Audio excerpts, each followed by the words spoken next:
வணக்கம் நண்பர்களே. என்னுடைய பெயர் கனகா. நான் ஒரு நடுத்தர குடும்பத்தை சேர்ந்தவள். என் வீட்டில் நானும் எனது தங்கையும் உள்ளோம். அப்பா கார்களை சரி செய்யும் மெக்கானிக்கியாக பணியாற்றுகிறார். அம்மா அங்குள்ள ஒரு தனியார் பள்ளியில் ஆசிரியராக பணியாற்றுகிறார். அது போக அங்குள்ள பெண்கள் மறுவாழ்வு மையத்தில் தன்னை இணைத்துக் கொண்டு சேவையும் செய்து வருகிறார். எனது அப்பாவிற்கு ஒரு தங்கையும் உண்டு, அதாவது எனது அத்தை. அத்தைக்கு பல வருடங்களுக்கு முன்பே திருமணம் ஆனது. ஆனால் திருமணமான சில வருடங்களில் விவாகரத்து பெற்றுவிட்டு எங்களோடு தான் உள்ளார். அவருக்கு மீண்டும் திருமணம் செய்து வைக்க அப்பா எவ்வளவோ முயற்சி செய்தார். ஆனால் அதன் பிறகு அவருக்கு எந்த சம்பந்தமும் கிடைக்கவில்லை. அவருக்கு இப்பொழுது வயது 35க்கு மேல் ஆகிவிட்டது. தாத்தா பாட்டி இறந்து போனதால் அவரும் எங்களுடன் தான் வசித்து வருகிறார். அத்தைக்கு அம்மாவை பார்த்தாலே பிடிக்காது. எப்பொழுதும் எலியும் புனையுமாக சண்டையிட்டுக் கொள்வார். அவர்களுக்கு இடையில் மாட்டிக்கொண்டு முழிப்பது எனது அப்பாதான். எனது அம்மாவை பத்தி அடிக்கடி அப்பாவிடம் ஏதாவது சொல்லிக் கொண்டு இருப்பார் அத்தை. அதை கேட்டுவிட்டு அம்மாவிடம் சண்டைக்கு செல்வார் அப்பா. அத்தையை பத்தி புரிய வைக்க அப்பாவிடம் எவ்வளவு முயற்சி செய்தார் அம்மா. ஆனால் எதையுமே அப்பா கேட்பதில்லை. தன் தங்கையின் மீது கண்மூடித்தனமான பாசத்தை வைத்திருந்தார். ஆனால் அவருக்கு தெரியவில்லை, தனது குடும்பத்தில் நிம்மதியே இல்லாமல் போனதற்கு அவர்தான் முக்கியமான காரணம் என்று. அத்தையின் முக்கிய நோக்கமே எனது அம்மாவை மட்டம் தட்டி அனைவரின் முன்னாலேயும் கெட்ட பெயரை உண்டாக்குவது மட்டுமே. இதை பல முறை செய்தும் காண்பித்துள்ளார். அவர் அதோடு நிறுத்தவில்லை. எங்களிடமும் உனது அம்மா சரியில்லாதவள், அவளுக்கு பணம் மட்டுமே குறி, உங்களை பத்தி எந்த கவலையும் கிடையாது, அதனாலதான் உங்களை என்னிடத்தில் விட்டுவிட்டு அவளது இஷ்டத்திற்கு திரிந்து கொண்டு இருக்கிறாள் என சொல்லிக் கொண்டு இருப்பார். நாங்களும் சில சமயம் யோசித்தது உண்டு, ஒருவேளை அத்தை சொல்வது உண்மையோ என்று.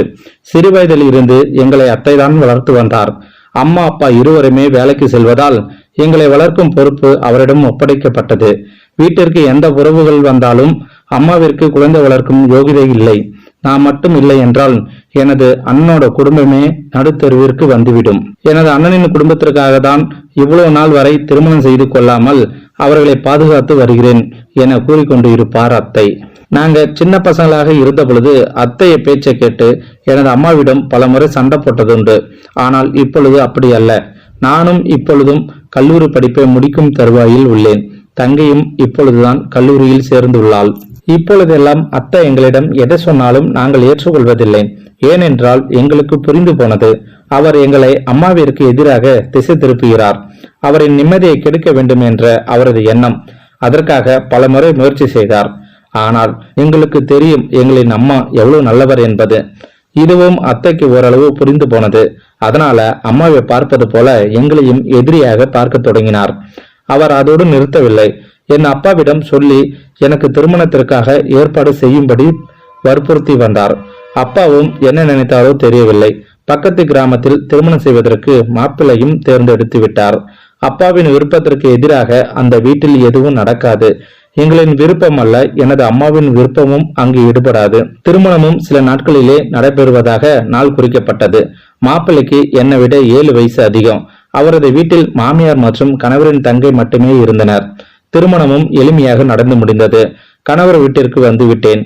ஆரம்பத்தில் அந்த வீட்டில் உள்ளவர்கள் அனைவரும் அன்பாகவே பழகினர். அதுவும் கணவரின் தங்கை என்னை அந்நியாக பார்க்காமல் நல்ல தோழியாக பார்த்தாள். ஆனால் என்னால்தான் அவளோடு சரியாக பழக முடியவில்லை. அதற்கு ஒரு காரணமும் இருந்தது. எனது அம்மா எப்பொழுது சொல்லிக் கொண்டு இருப்பார், எல்லா நாத்தனார்களும் ஒரே மாதிரிதான் என்று. ஆரம்பத்தில் நன்றாக பேசுவார்கள், போக போக அவர்களின் சுயஉருவம் வெளிப்படும் என்று. அவரின் வார்த்தைகள் என் மனதுக்குள் கேட்டுக்கொண்டே இருந்தது. எனது அம்மாவிற்கு நடந்தது போல எனக்கும் நடக்கக்கூடாது என்று நினைத்தேன். கணவர் என்னுடைய சொல் மட்டுமே கேட்க வேண்டும் என்று நினைத்தேன். கணவரின் தங்கையின் பெயர் லட்சுமி. அவள் பார்ப்பதற்கு அவ்வளவு அழகில்லை என்றாலும் சுமாராகவே இருப்பார். இப்பொழுதுதான் கல்லூரி இறுதி ஆண்டு படித்து வருகிறாள். நல்ல சுறுசுறுப்பான பெண். அனைவரிடமும் கலகலப்பாக பேசும் குணத்தை கொண்டிருந்தாள். எனது கணவருக்கும் அவளை மிகவும் பிடிக்கும். அந்த வீட்டில் செல்ல பிள்ளையாகவே வளர்ந்து வந்தாள். வீட்டில் எந்த ஒரு காரியமாக இருந்தாலும் அவள் இல்லாமல் நடக்காது. அது மட்டுமல்ல, அந்த தெருவில் உள்ளவர்கள் அனைவரும் அவளை பற்றி வெகுவாக பாராட்டினர். இதை கேட்கும் பொழுது எனக்கு சற்று எரிச்சலாக தான் இருந்தது. எனக்கு திருமணமாகி 3 மாதங்கள் ஆகிவிட்டது. சில நாட்களாக கணவரின் தங்கை அவளது அறைக்குள்ளேயே முடங்கி கிடந்தாள். காரணம் என்னவென்று தெரியவில்லை. நானாக சென்று பேசினாலும் கூட முகம் கொடுத்து பேசுவதில்லை. என் மாமியாரிடம் கேட்டாலும் அவரும் அவளுக்கு உடல்நிலை சரியில்லை என்றுதான் கூறி வந்தார். பின்பு சில நாட்களில் மாமியாரும் கணவரின் தங்கையும் கிராமத்தில் இருக்கும் தனது சொந்த ஊருக்கு செல்ல வேண்டும் என்று மாமியார் கேட்க கணவரும் சம்மதித்தார். பிறகு இருவரும் ஒரு சில நாட்களிலே அவர்களது சொந்த ஊருக்கு சென்று விட்டனர். இங்கு நானும் எனது கணவர் மட்டுமே தனியாக இருந்தோம்.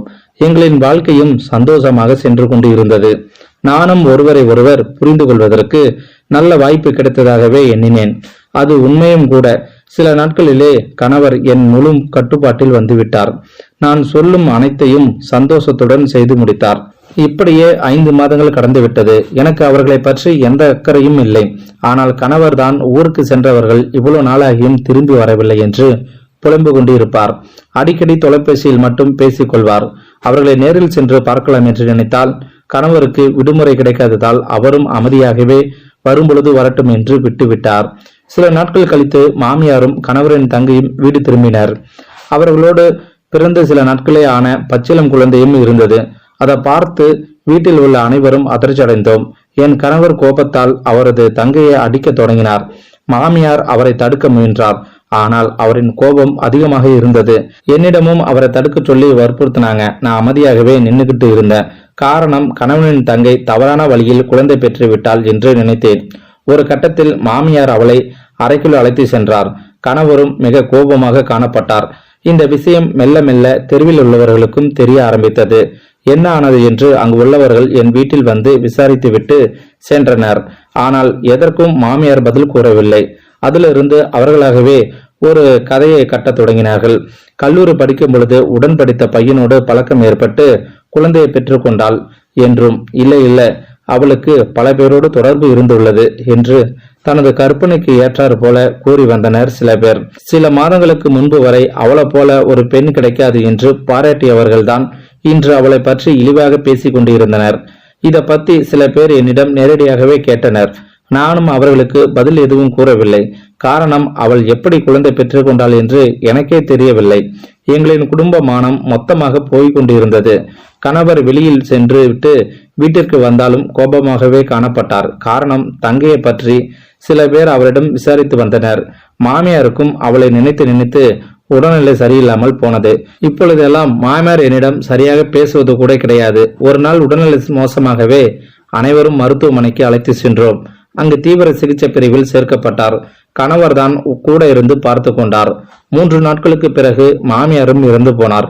அவரின் இறப்பு அண்ணன் தங்கை இருவரையும் வெகுவாக பாதித்தது.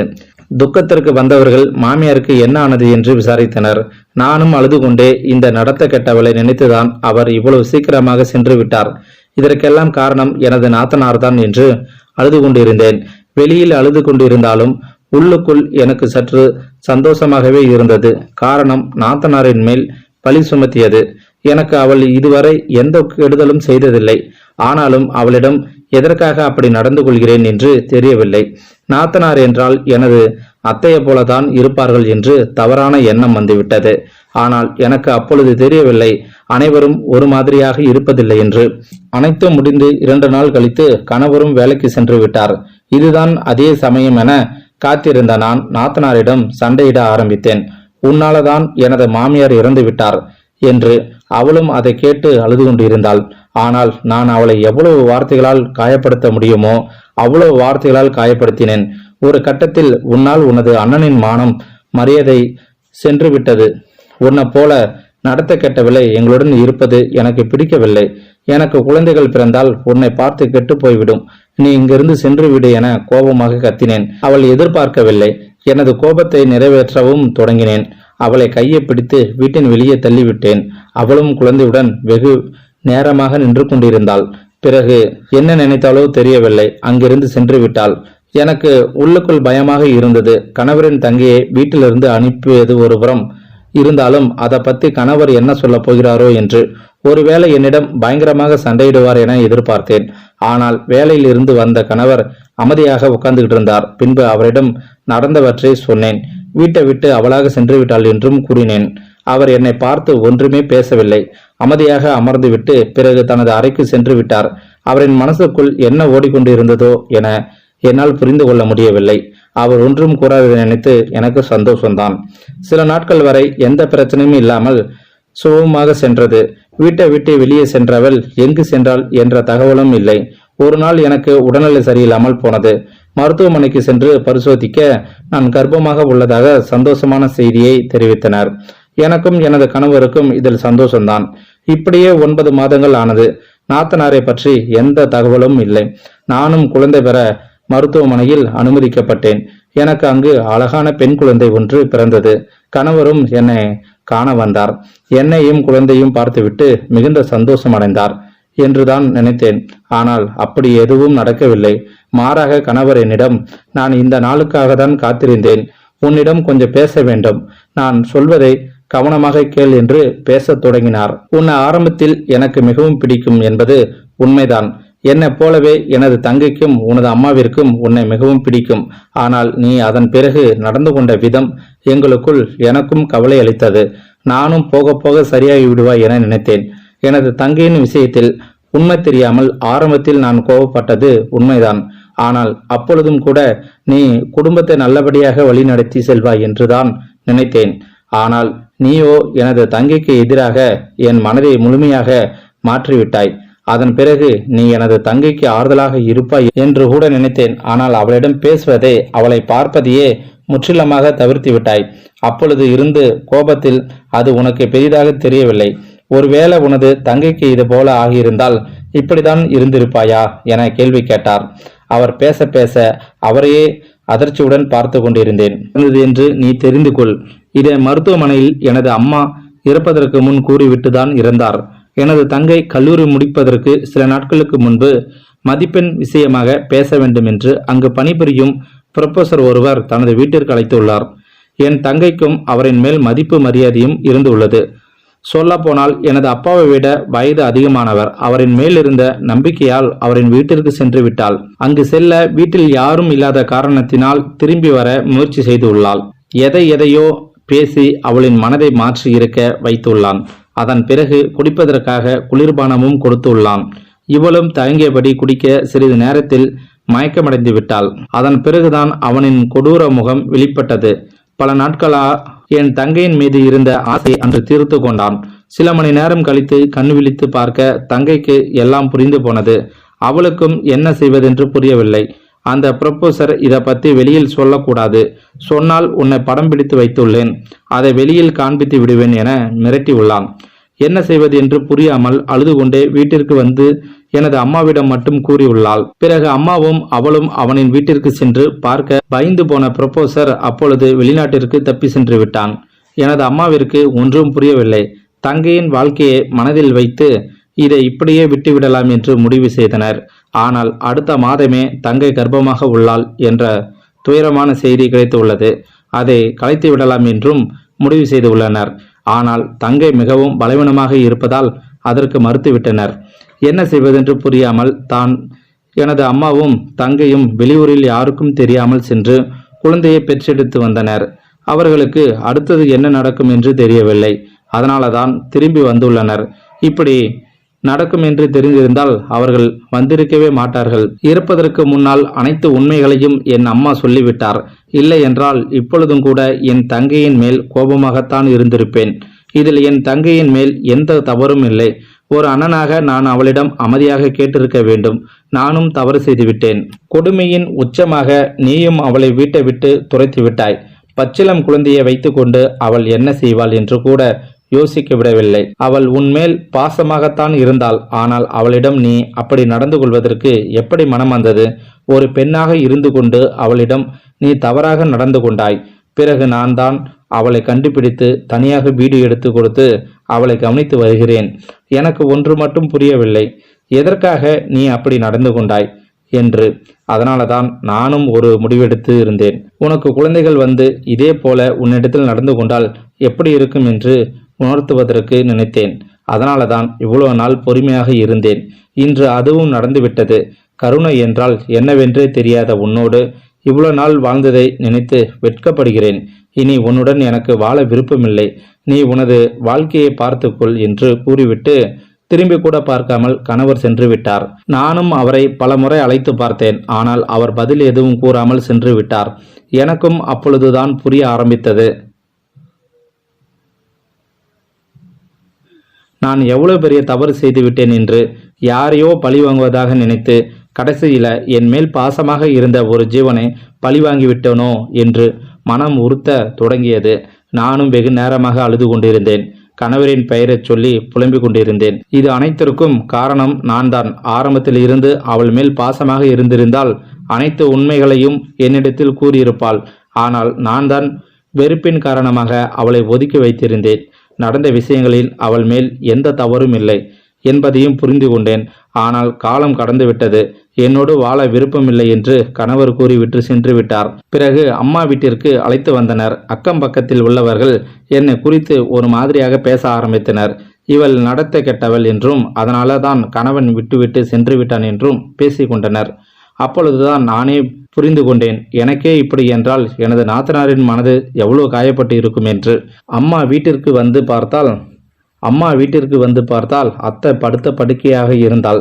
சில நாட்களுக்கு முன்பு உடல்நிலை சரியில்லை என்று படுத்தவள்தான். இதுவரை எழவே இல்லை. அவளுக்கு தேவையான அனைத்து பணிவிடைகளையும் எனது அம்மாதான் செய்து வந்தார். என்னை பார்த்து அத்தையும் என்னை அழைத்து ஏதோ பேசுவதற்கு முயற்சி செய்தார். ஆனால் பேச்சும் சரியாக வரவில்லை. அவரின் கண்களில் இருந்து கண்ணீர் மட்டுமே விழிந்தது. அவர் கூறியதிலிருந்து என்னை மன்னித்து விடு என்பது மட்டுமே புரிந்தது. நானும் சில நாட்கள் வரை கணவரின் நினைவாகவே இருந்தேன். கணவரின் தங்கைக்கு நான் செய்த கொடுமையும் மனதில் வந்து போனது. அதுவும் என்னை நிம்மதியாக இருக்க விடவில்லை. இப்படியே 3 மாதங்கள் கடந்து விட்டது. ஒரு நாள் கணவரும் கணவரின் தங்கையும் எனது வீட்டிற்கு வந்தனர். அவர்களை பார்த்து நான் அழுது விட்டேன். பிறகு கணவரின் தங்கையிடம் பல முறை மன்னிப்பு கேட்டேன். அவளும் பெருந்தன்மையுடன் மன்னித்து விட்டாள். அவள் என்னிடம், அண்ணன் உங்களுடன் நடந்து கொண்டது தவறுதான். அதற்காக அண்ணன் மோசமானவர் இல்லை. என் மேலிருந்த பாசத்தால் உங்களிடம் கோபமாக நடந்து கொண்டார். நான் அவருக்கு அனைத்தையும் புரிய வைத்து விட்டேன். ஆரம்பத்தில் உங்களிடம் சொல்லாமல் போனது என்னோட தவறுதான். என்னையும் மன்னித்து விடுங்கள். நீங்கள் இல்லாமல் அண்ணனும் மிகவும் கஷ்டப்பட்டு விட்டார். மனதில் எதையும் வைத்து கொள்ளாமல் இனிமேலாவது நல்லபடியாக வாழ்க்கையை தொடங்குங்கள் என்று சமாதானப்படுத்தி வைத்தாள். அவளை பார்க்கும் பொழுது எனக்கே வெட்கமாகி போனது. இந்த சிறிய வயதில் அவளிடம் இருக்கும் கருணை என்னிடம் சிறிதளவும் இல்லையே என்று நினைக்கும் பொழுது பிறகு கணவரும் சமாதானம் அடைந்து என்னை வீட்டிற்கு அழைத்து சென்றார். அதன் பிறகு நாத்தனாரின் வாழ்க்கை இப்படியே போகக்கூடாது என நினைத்தேன். எனக்கு தெரிந்தவர்களிடம் சொல்லி அவளுக்கு திருமண ஏற்பாட்டையும் செய்தேன். திருமணத்திற்கு முன்பே மாப்பிள்ளையிடம் அனைத்து விஷயங்களையும் கூற அவரும் பெருந்தன்மையாக அவளை ஏற்றுக்கொண்டார். திருமணத்தை நானே முன்ன நின்று நடத்தி வைத்தேன். இப்பொழுது அவளும் அவளது சந்தோஷமான வாழ்க்கையை தொடங்கிவிட்டாள். நானும் எனது சந்தோஷமான வாழ்க்கையை வாழ்ந்து கொண்டிருக்கிறேன். இந்த வீடியோவில் கருத்து உங்களுக்கு பிடிச்சிருந்தா கமெண்ட் பாக்ஸில் கமெண்ட் பண்ணுங்க. கூட உங்கள் ஃப்ரெண்ட்ஸுக்கு ஷேர் பண்ணுங்கள். இது வரைக்கும் நம்ம சேனலை சப்ஸ்கிரைப் பண்ணாதவங்க சப்ஸ்கிரைப் பண்ணுங்கள். தேங்க்யூ ஃபார் வாட்சிங்.